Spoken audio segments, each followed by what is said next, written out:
So I personally feel in every higher education institutions, students must be positively encouraged to nurture their ideas for ideation. And if they're able to ideate successfully through a proof of concept, they must be encouraged to develop a prototype. And if they're able to develop a prototype successfully, they must be encouraged to develop a minimum viable product and achieve a product market fit. That is how a good number of students in every higher education institution must be encouraged to become entrepreneurs. That means they should become job providers and not job seekers.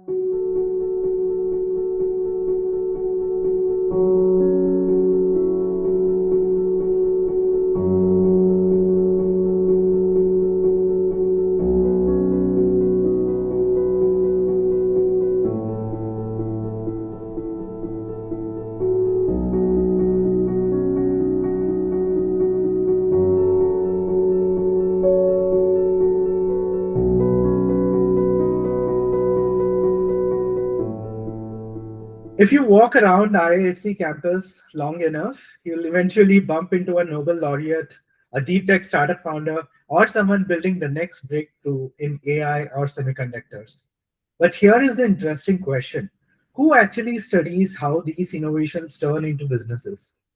Today's guest has spent decades answering exactly the same question, studying SMEs, startups, innovation ecosystems, and how universities can become engines of entrepreneurship. So instead of asking how to start a company, we are going to ask how entire ecosystem create them. Welcome to another episode of School to Startup, brought to you by Tracxn, a private market intelligence platform supporting the global university ecosystem for over 12 years. Through our university partnerships, we collaborate with institutions driving innovation and entrepreneurship, and this series highlights the academic leaders making that happen. I'm Harish, your host today, and joining us is Dr. H Bala Subrahmanya, Senior Professor at the Department of Management Studies at the Indian Institute of Science, Bangalore. Professor Bala, great to have you here. Thank you. Thank you. My pleasure. Great. So you have spent decades studying entrepreneurs, startups, SMEs, and innovation ecosystem. So I have to ask you, after observing so many entrepreneurs over the years, have you kind of thought about yourself becoming an entrepreneur? Well, I'm an academic entrepreneur. In fact, doing research really requires entrepreneurial skills because we are not copycats. We do explore new things on a continuous basis. So to that extent, yes, I'm an academic entrepreneur. But if you're asking me whether I have the ambition to become a profit-motivated entrepreneur, I have not thought about it, but it may happen. I'm not really sure. I consider myself still young in mind and spirit and enthusiasm. So things may happen. I'm not sure. Amazing. So let's start from the beginning. Can you tell us a little bit about your journey and what led you into academia? Sure. See, I did my graduation in the coastal town called Kasaragod, which is about 50 kilometers south to Mangalore. And thereafter, I moved to Mysore to do my MA in economics.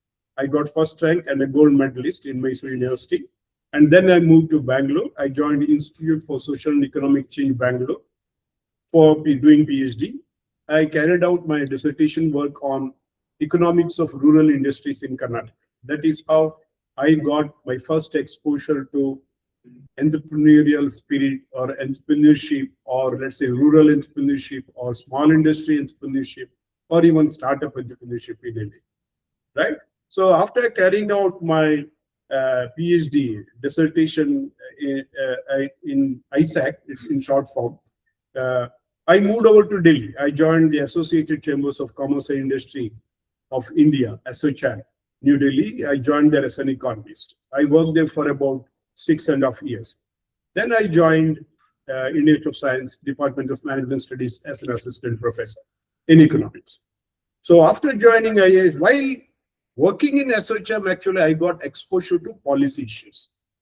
Because all chambers, they have to continuously interact with the government and react to the policies, the policy announcements made by the government, either for refining the policies or to let's say uh, demand some kind of a let's say maybe withdrawal of policies or maybe correction of policies, or it will be simply welcoming the policies. But one has to reason out why such demands are there. So I was involved in the industry committee and small scale industry committee. So I got excellent exposure to policy issues at the national level in SHM. Then I moved out to IISc. As soon as I moved out to IISc, I started teaching managerial economics. I introduced a course on macroeconomics as well. Then I started working on small scale industries. So I carried out a major research work that was first of its kind in the country, that was on R&D and technological innovations in small scale enterprises in the state of Karnataka. So those days, small scale industries, they were defined as tiny industries and small scale industries, two different sectors. So while we did some kind of a census covering the entire small scale enterprises across the state of Karnataka, the tiny enterprises across the state of Karnataka, we covered it on a sample basis. So the objective was what kind of R&D and innovations these enterprises undertake, and what prompts them to undertake these innovations, and how do they undertake these innovations? What kind of innovations, R&D innovations, do they undertake? Is it radical? Is it incremental? And how do these innovations impact their economic performance? So these are the issues that we have carried out. This was sponsored by the Department of Science and Technology, Government of India. Till then, no academician, to the best of my knowledge, carried out such an exercise, because in general, though small-scale industries were appreciated for their export contribution, for their employment generation, everything, in general, small-scale industries were considered a gray area for researchers primarily. So I did not see any academicians looking at the innovation capability of small firms. But to be frank with you, small-scale entrepreneurs, either by compulsion or by self-motivation, they too undertake different kinds of innovations on a continuous basis. Now, our study brought out that a significant chunk of small-scale industries in Karnataka were carrying out innovations, predominantly incremental innovations. They are not radical innovations. Very few undertook radical innovations, and very, very few actually obtained patents. Patents is an exception rather than a rule. Whereas incremental innovations, who prompts them? Primarily their customers. Who are these customers? A significant chunk of them are large-scale enterprises. So they invariably, because of their needs, they get back to their suppliers, that is these small-scale enterprises, and prompt them to undertake innovations. Sometimes these large-scale enterprises, they guide them. They provide them the necessary, let's say, technical skills or technical training. And they also provide them marketing support, because it is not that one large-scale enterprise can absorb the entire output of multiple small-scale industries. So they generally also help them in marketing. Sometimes, as I said, they do provide human resource training. So sometimes, in very few exceptional cases, some kind of financial support is also provided. So this is a major research project undertaken in the country for the first time, revealing the R&D and innovation dimensions of small-scale enterprises in India. Thereafter, we carried out a major research project for the World Bank, and the project sponsorship came from the Indira Gandhi Institute of Development Research and Ministry of Environment and Forests. We carried out a research primarily to look at what kind of environmental pollution small-scale industry clusters are causing, and why do they cause this pollution? How to mitigate this pollution? Right? We looked at primarily 4 clusters. One is a foundry cluster, another is puffed rice making cluster. Third one is, I think it is a chemical dyeing. It's not actually in Karnataka, it is beyond Karnataka, because we also looked at Tirupur, where pollution is caused by dyeing factories. Then there is one more, 4 clusters we looked at. Soon thereafter, we got a project from the Ministry of Statistics and Program Implementation, mainly to look at energy efficiency, energy consumption pattern, and energy efficiency or in small-scale industry clusters. We looked at 10 different clusters. All the 10 different clusters were in Karnataka. We studied their energy consumption pattern, and we also estimated the efficiency. And we also analyzed how energy efficiency contributes to economic performance. That is, those small firms who are more efficient in energy consumption, in energy utilization, they are able to exhibit better economic performance.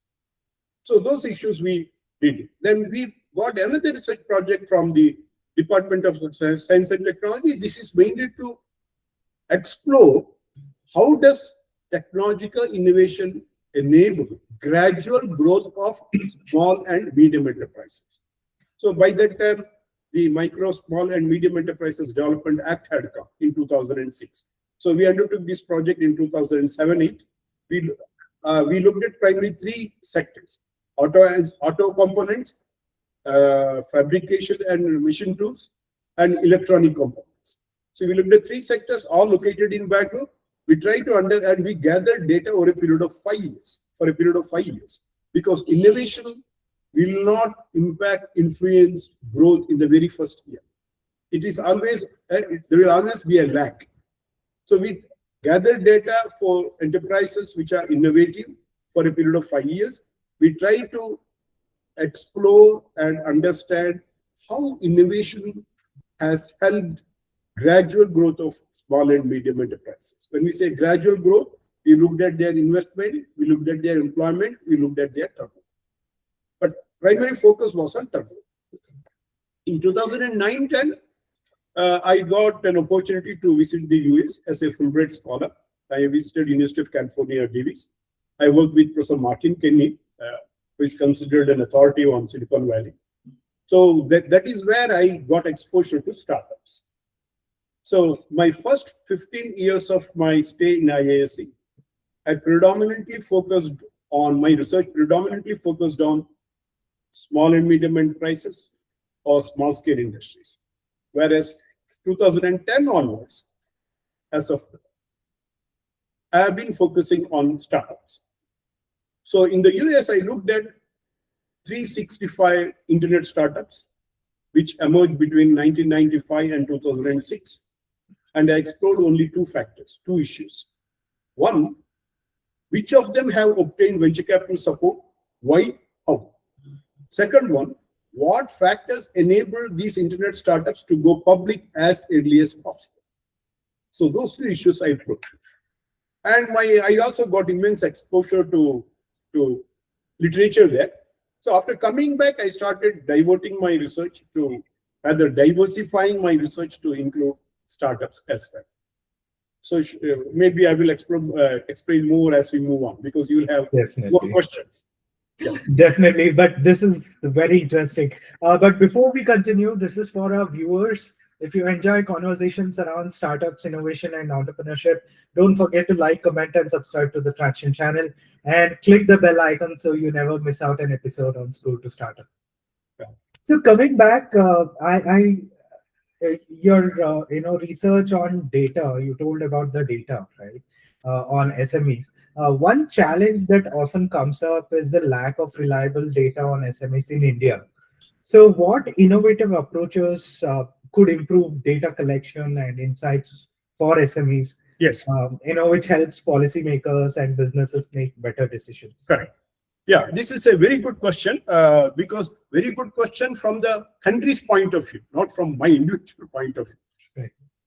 As we have rightly observed, there is no reliable source of continuous data availability on MSMEs or SMEs or small scale enterprises. Let us consider MSMEs. That is a very, very well-known terminology now. Now, we have done a study recently that is as part of a team for Foundation for Economic Growth, eGrow, New Delhi, where we suggested that, like there is annual survey of industries, there must be an annual survey of MSMEs. Now, how to carry out this annual survey of MSMEs?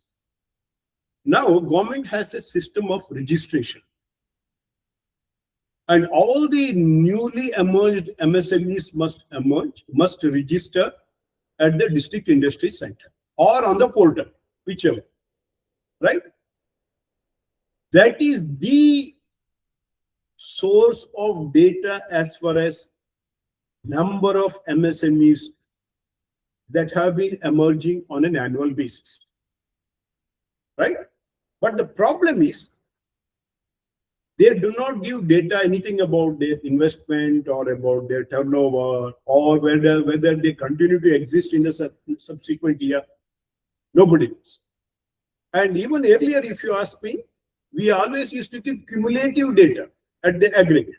If you look at the economic survey prior to 2012 or so, we used to get total number of MSME enterprises, investment, production, exports, right? But they were cumulative.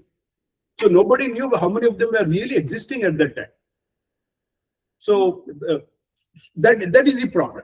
Now we do not, in the economic survey, we do not get that kind of a data. That is because that data, though we have used it for our research, it has very limited value, right?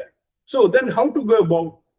As I said, because they are registered on the portal, we will know how many MSMEs have emerged in each year. Now, these statistics also will be available at the district industry center. So the primary responsibility of district industry center is to provide all kind of services and support to MSMEs which are operating in that district, right? So, and they do have personnel.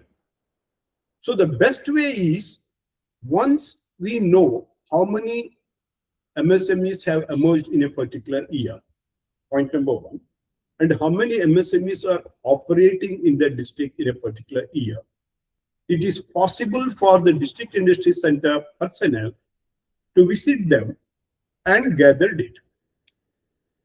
Like the questionnaire used for gathering data from registered factories for the annual survey of industries, a similar questionnaire can be prepared for MSMEs.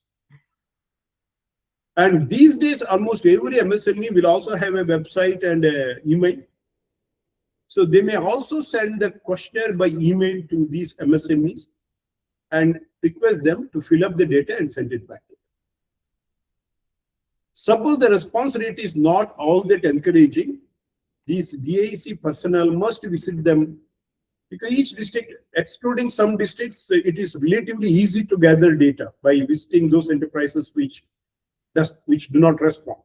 So gather data from them. So mechanism has to be done in such a way that at the district level, we should be able to gather data on MSMEs.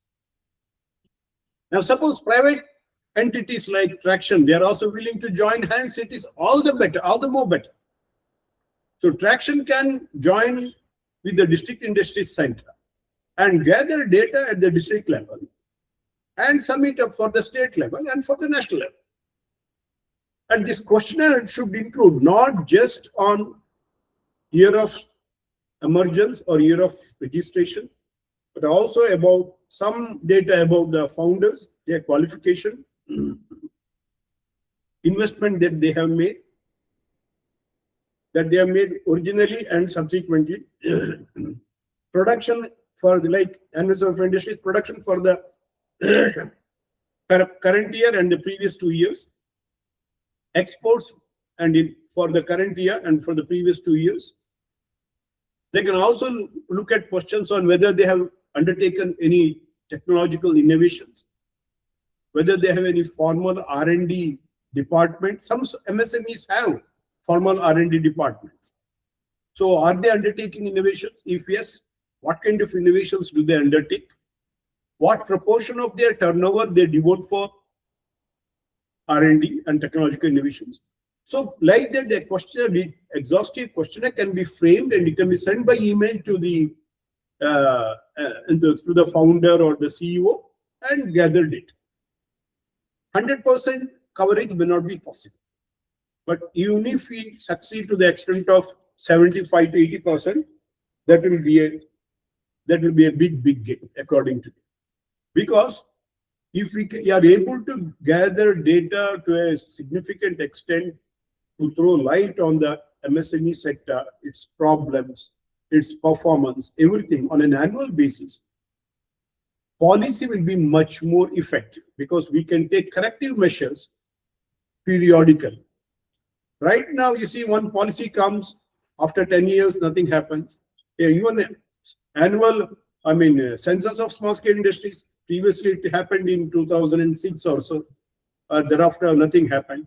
So if we are able to conduct an annual survey of MSMEs, this will greatly add to the strength of the policymakers to appropriately introduce new policies, revise existing policies, or drop some of the redundant policies for the betterment of the sector. Because MSME sector, it plays a very vital role in the economic growth of this country, not just from employment, but also for exports.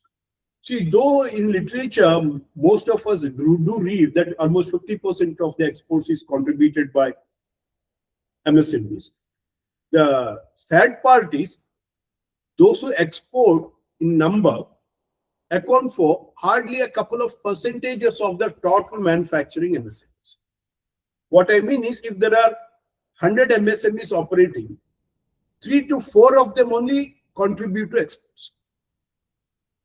This is one thing. Second thing, even among those who are exporting, a significant number exports only intermittently, not continuously. That is, whenever the export market is favorable, they export. Otherwise, they do not. But we need more and more MSMEs to become exporters. If you look at the other emerging economies and developed countries, the percentage of exporters in the SME sector is about 10 to 20%.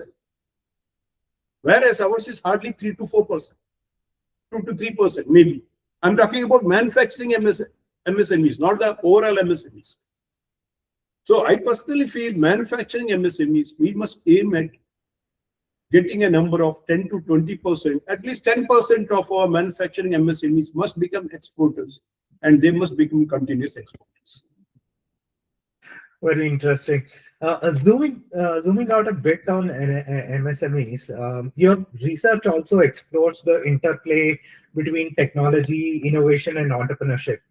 And also, India produces remarkable research, especially in institutions like Indian Institute of Science. Yet, many technological innovations do not become startups. Why does this gap between research and commercialization exist? Now, your question is a bit tricky in the sense, first of all, do MSMEs have academic support from institutions like IISc? I will put that question first. My answer is yes. Because when we undertook a project on how innovation helps gradual growth of MSMEs, we came across several MSMEs which actually have got research support from professors of IISc. Okay, there are professors in metallurgy, in mechanical engineering department, even in physics department, instrumentation department. All of them have provided support to MSME owners. But they provide support only when MSME owners approach them with their problem. This is one part. Okay, and we have in fact a dedicated department, Center for Scientific and Industrial Consultancy, CSIC it is called. So any MSME can approach CSIC with their problem, technical problem. And CSIC will identify an appropriate professor in the institute and guide them to reach out to the professor. Or see that a professor and a MSME, they collaborate. So that is one interesting thing. Next is, we have certain departments which encourage students to bring live problems. For example, we have a department for electronic systems and engineering. And they take about 35 students or 40 students for their MTech program. about 35. Invariably, they take more students than the upper limit, actually, because they get very good response from all over the country. And they have to do 1 year project. First year, they do coursework. Second year, they have to do project. Now, because the department insists on bringing a live problem and give academic shape to it, these students, they invariably go to MSMEs. Maybe electronic industries, maybe electrical industries, mostly electronic, because they are related to electronics industry. They bring live problems from MSMEs. They give academic shape to it. They provide solutions. And they make an academic presentation and they get their degree. In the process, relationship between MSMEs and academia is established. Right? So that part, so it is not just, I'm giving just one example. There are other departments as well where students go to the industry, interact with the CEO of the small company or a medium-sized company or a micro company, identify their problem, define their problem, and provide a solution. So this kind of thing is going on. Now the next question, commercialization. Now if you push me towards startups, many faculty members in IISc, they have their own startups. We have a Department of Electrical and Communication Engineering in IISc. As I know, at least 3 or 4 faculty members have multiple startups. We have molecular biophysics unit. I know one professor. He has 3 startups. He works as a professor, but he also operates 3 startups. Similar in the computer science department. So there are some engineering departments where professors, they own and operate their startups. That is one part. Second part, our professors also act as mentors. They provide technology mentorship to various startups. In addition, we have 4 different incubators on the campus. So there is an ecosystem which encourages entrepreneurship. However, IISc did not, to the best of my knowledge, IISc has excellent potential to emerge as an entrepreneurial university, but they have not declared it so to the best of my knowledge. Yeah. So in a way, IISc has been providing support to entrepreneurship in different ways. Right, amazing. And also talking about the startups itself, many people compare global ecosystems like Stanford and Silicon Valley with Indian institutions. So what lessons can Indian universities realistically adopt to build stronger startup ecosystems? Yeah, again, a very good question. I will tell you, I did a study on IIT Madras. And we did a paper on IIT Madras as an entrepreneurial university. And we got it published in a Chilean journal. Now, I will tell you briefly about this research work. We went to IIT Madras mainly to gather data for one of our research projects on technology business incubators. The research park has 4 technology business incubators of the institute, apart from some private incubators. At that time, I came to know that there is a sandbox in the institute called C5, Center for Innovation. The Center for Innovation includes anytime about 400 clubs managed by students. And there is Nirman, which is a pre-incubation center. And there is a research park with 4 incubators. How did this C5 emerge, Center for Innovation emerge? Prior to that, students in hostels you will find invariable students from diverse departments, not from a single department. They used to join together based on their interest and motivation. And they used to ideate for a particular problem. When this continuously started happening, institute noticed, and the institute administration felt that they must provide a formal platform for students to ideate.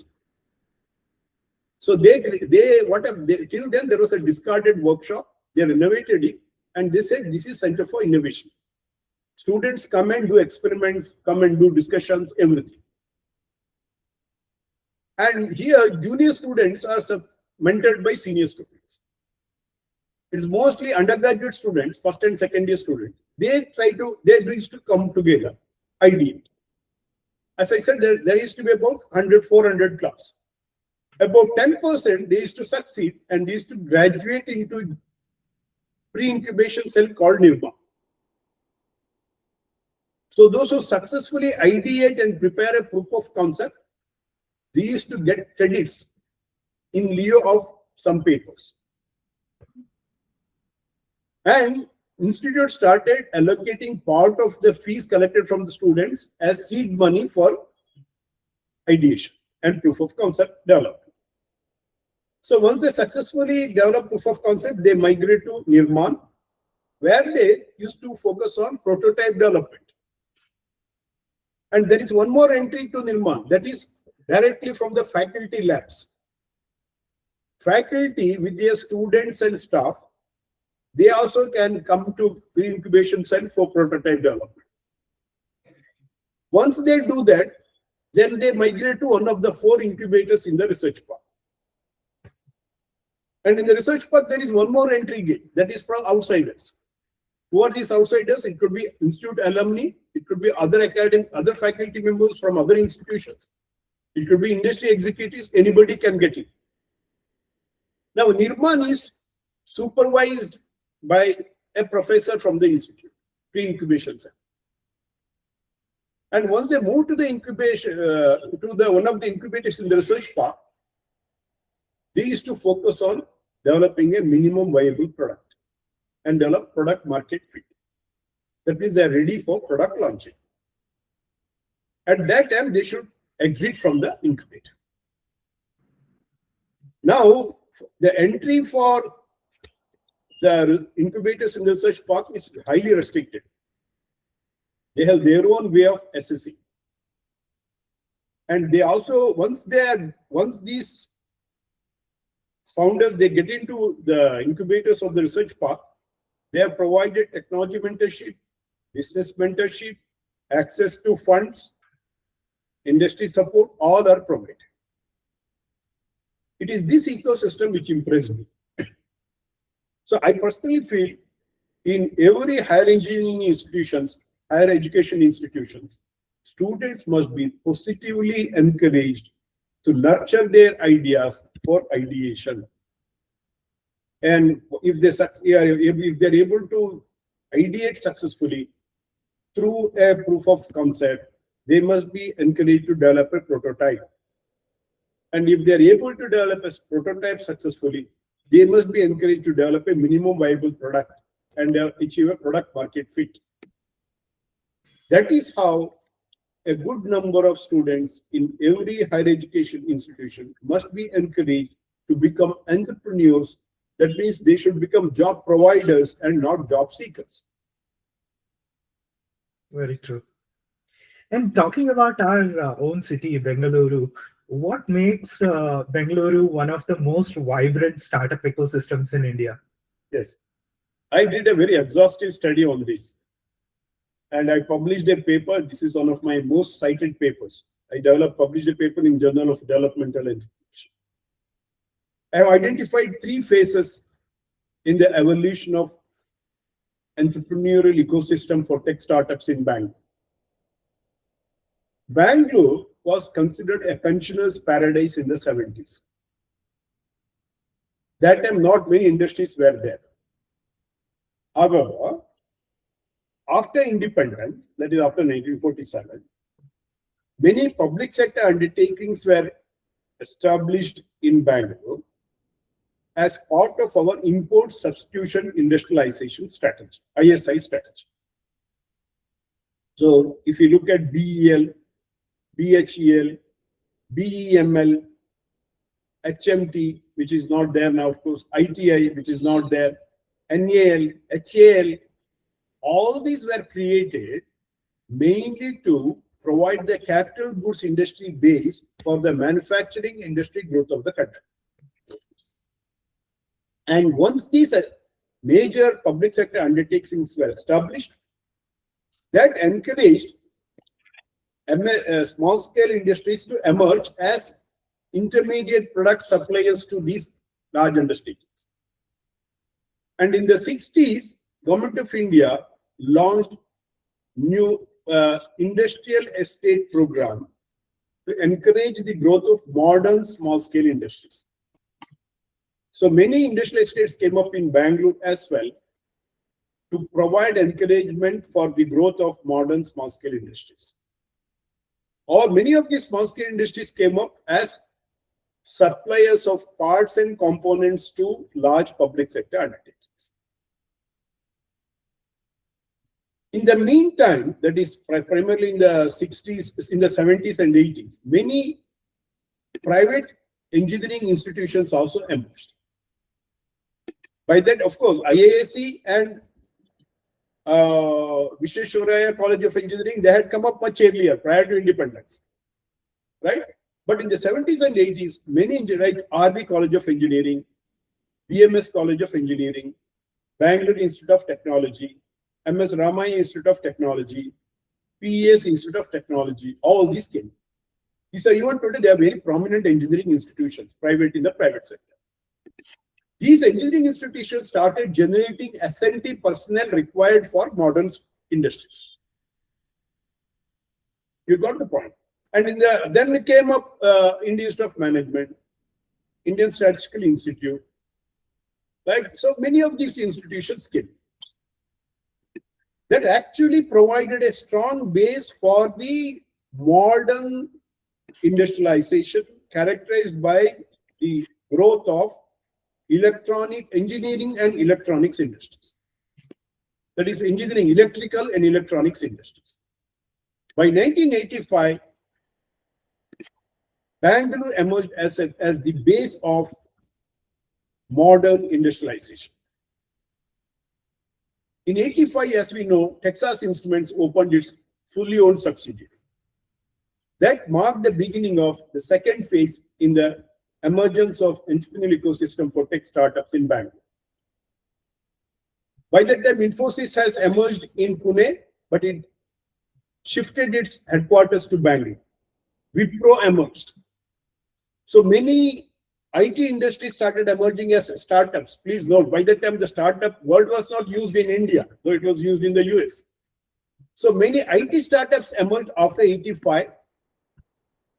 By 1990-1995, Bangalore Modern Industrial Cluster was supplemented by IT cluster as well as BT cluster, biotechnology sector. That is, Biocon emerged, C-Camp emerged, and University of Regulatory Sciences was there. National Center for Biological Sciences was there, and Institute of Institute of Bioinformatics and Applied Biology emerged. So, modern industrial sector characterized by mechanical and electrical and electronics industries, supplemented by IT industries and BT industries. This emerged by mid-90s. So during this period, many Fortune 500 companies, whichever entered India, they located Bangalore as the preference for their location. So almost most of the Fortune 500 companies, they created their engineering development centers in Bangalore. So that is because easily available science and technology personnel in Bangalore. From in the 90s, particularly late 90s onwards, more and more foreign companies started setting up their R&D affiliates or R&D subsidiaries. That is the third phase of entrepreneurial ecosystem evolution for startups in Bangalore. In 2001, Bangalore got the recognition as global hub of technological innovation. UNDP, in its annual report in 2001, identified Bangalore as one of the 46 global hubs of technological innovation. And Bangalore was the only global hub identified in the entire Asia. Please note. You can look at the 2001 annual report of UNDP even today. It's available on the internet. You will find only Bangalore. And by that time, Bangalore also was identified by MIT as one of the 8 most vibrant technology innovation clusters in the world. Now, these 3, that is modern industrial cluster, IT-BT cluster, R&D subsidiary cluster, these 3 created a strong and vibrant ecosystem for the emergence of startups. And in the 2000 throughout, if you see, it actually was characterized by the emergence of startups of various kinds. But it was only in 2006 or 7, Make My Trip was considered the first unicorn. Then Flipkart, like that, one by one started emerging. In 2014, for the first time, I think, or 2015, government of Karnataka and some other state governments, they came out with their own startup promotion policy. Then government of India followed. Today, 31 out of 36 states and union territories, they have their own startup promotion policies. So we have come a long way. And that Bangalore is certainly at the forefront. This is incredible. Dr. Bala, 30 minutes isn't nearly enough to get all the wisdom, ideas, and stories you have got. But before we close, for student researchers and aspiring entrepreneurs watching this, what mindset should they develop to succeed in today's innovation-driven world? Yeah, learning is certainly important. I will tell you certain, based on my experience, though I am myself, I said I'm an academic entrepreneur, but not a profit-motivated entrepreneur, business entrepreneur. No, but still I can share some of my thoughts. Okay, first of all, one must have sound knowledge in a single branch of, though we say multidisciplinary, interdisciplinary, and all, one must have deep expertise in a single branch of knowledge. This is first thing. Second thing, he or she must have some work experience, some exposure to the practical world. Academic world, by and large, we say it's theoretical world. So move out of the theoretical world, join the practical world, understand the ecosystem. This is one thing. Then try to look at the socio-economic problems of the country. Based on one's own knowledge and deep expertise, can they provide a solution to a problem? That is one part. Second part, it is always advisable to use as a startup, as a private limited company involving multiple founders. When I say multiple founders, here you must go for cross disciplines. Preferably, somebody with business knowledge, somebody with financial management knowledge, taxation knowledge, and somebody with technical knowledge. So when we looked at the startup, when I looked at the startups in the US context, I always found that there used to be CEO, CTO, CFO. And they are mostly from prominent institutions. And most of these startups, they succeeded. So that kind of a cross-disciplinary background of startup founders will be a great strength. And of course, they should have, it is not just complementary knowledge, they also must be complementary personalities. So that is the way that they should go for. And as I said, once they understand the ecosystem, they will know what to do.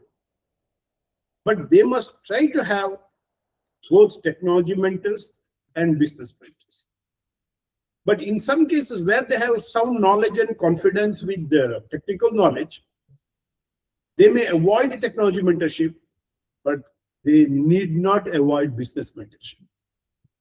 Particularly from a senior person who has retired from a large-scale industry, from a multinational, that kind of, because they are able to foresee the problems or understand the market in a much better way. And in many cases, sometimes they simply go by passion. If you go by passion, you may be able to develop a product, but you may not be able to identify a market. That is where now we insist on developing a product market fit. There must be a market. You may develop a great product. In fact, we have come across even in the MSME sector, in some cases, innovation was successful product development wise, but innovation was an abject failure in the market front, on the market front. Nobody wanted it. So you cannot develop a product just for the sake of your passion, satisfying your ego or satisfying your whatever, your interest or anything. It's important to ensure that there is adequate market. There exists adequate market. That alone will take you towards success. Amazing. Though we have barely scratched the surface, we had a fascinating conversation from the role of SMEs and innovation ecosystems in India to how universities like IIT are shaping the next generation of entrepreneurs and deep tech startups as well. Your insights on bridging research with entrepreneurship and strengthening India's startup ecosystem were truly valuable. Thank you, Dr. Bala, for being part of this episode of School to Startup. Thank you very much. And to all our viewers, if you enjoyed this conversation, don't forget to like, comment, and subscribe to the Tracxn channel and click the bell icon so you never miss the future episodes. Thank you for watching.